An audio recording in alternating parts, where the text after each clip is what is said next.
మనిషి బ్రతికితే సింహంలా బతకాలి. సింహం కొన్న ధైర్యం, తెగువ ఇవన్నీ మనం చూస్తుంటాం. అంత తెగువతో మనిషి బతకాలి. అంత దమ్ము, అంత కలేజా, అంత కరేజ్ మనిషికి ఉండాలి. మనిషి ఎప్పుడు పిరికివాడిగా ఉండకూడదు, ఎస్కేపిస్ట్గా ఉండకూడదు. ఏదో ఒకటి దొరికిద్దిలే అని చెప్పి ఏది పడితే తినకూడదు. మీరు గమనించండి, సింహం అడవి ఏం దొరకపోయినా, అడవిలో తన భూభాగంలో ఏమీ లేకపోయినా గడ్డి మాత్రం తిందు.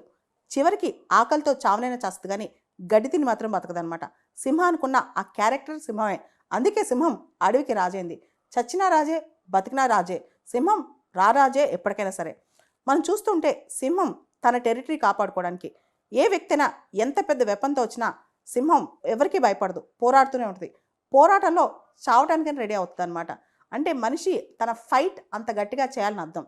మనం చూస్తే క్రొకడైల్స్ కావచ్చు, ఇతరత్ర ఏ జీవులైనా కావచ్చు, ఈవెన్ వుల్ఫ్స్ కావచ్చు, ఏ జీవులైనా కావచ్చు, సింహంతో పోరాడడానికి తొందరగా ముందుకు రావు. ఇప్పుడు హైనా టీత్ చాలా బలంగా ఉంటుంది అనమాట. ఎంత బలంగా ఉంటుందంటే దేనైనా కొరికేయగలదు.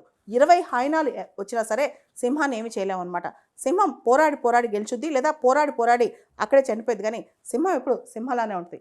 మనిషి కూడా అంతే. ఎప్పుడు కూడా ఎంత కష్టం వచ్చినా, ఏదొచ్చినా సరే పిరికి పందలాగా జీవితాన్ని వదిలేసి పారిపోకూడదు. పిరికి పందలాగా ఆ కాంపిటీషన్ వదిలేసి మనిషి పారిపోకూడదు. పిరికి పందలాగా ఎదుటి వారి మీద తప్పు తోసేసి, రెస్పాన్సిబిలిటీ తోసేసి పారిపోకూడదు. బతికితే మనం సింహలా బతకాలి. అందుకనే సింహం అంటే సింహానికన్నా బలవంతమైన ఎనిమల్స్ చాలా ఉన్నాయి. వుల్ఫ్ ఉంది, హైనా ఉంది, ఎలిఫెంట్ ఉంది, చాలా ఎనిమల్స్ ఉన్నాయి. కానీ సింహం ఎందుకు రాజైంది, రారాజైంది అంటే సింహానికి ఆ తెగు ఉంది కాబట్టి. తెగు అనేది ఎక్కడి నుంచి వస్తుందంటే ఆ శక్తిలోంచి, ఆ విల్ పవర్లోంచి వస్తాయి. మనిషికి కూడా తన మీద తనకి ధైర్యం ఉన్నప్పుడు, తనకి మీద తన కరేజ్ ఉన్నప్పుడు, తనకే తను పోరాటం చేసే శక్తి ఉన్నప్పుడు. మీరు గమనించండి, సింహం ఎవరిపైన ఆధారపడదు. తన పోరాటం తనే చేస్తే, తన ఫుడ్ తనే ఎత్తుక్కుంటుంది, తన హంటింగ్ తనే చేస్తే, తన గస్తీ తనే కాసుకుంటుంది, తన కాపలా తనతోనే ఉంటుంది. సింహం తిరుగుతూనే ఉంటుంది. తన టెరిటరీలోకి ఎవరు వచ్చినా అస్సలు ఒప్పుకోదనమాట. ఎప్పుడు సింహం సింహమే కాబట్టి. సింహాన్ని చూసి అందరూ భయపడతారే కానీ సింహం ఎవరిని చూసి భయపడదు. ఎంత పెద్ద వెపన్ వచ్చినా భయపడదు. అంటే సింహానికి తెలియంది భయం, తెలియంది ఫియర్ అనమాట.